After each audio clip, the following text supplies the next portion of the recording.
واقعا دست در قتل مردم تاجیک دارد. نفری است که از ناخن تا سر خون آلود است.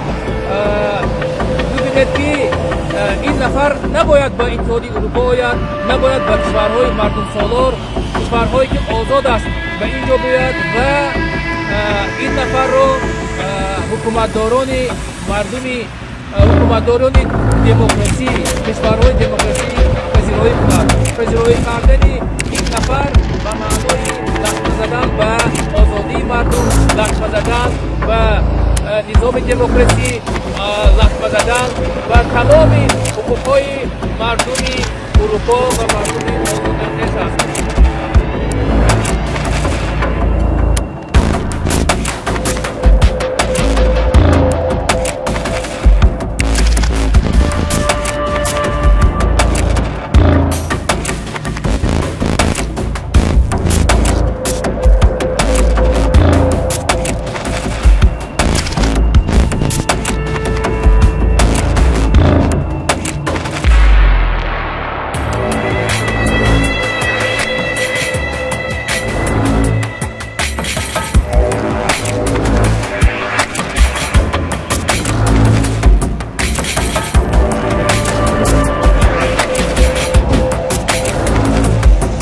نمایندگان پیمان ملی تاجیکستان در نزد سفارت ایتالیا در شهر دورتموند قرار دارند و نامه پیمان ملی تاجیکستان به زبان ایتالیایی و آلمانی به سفارت ایتالیا در شهر دورتموند رسانده شد.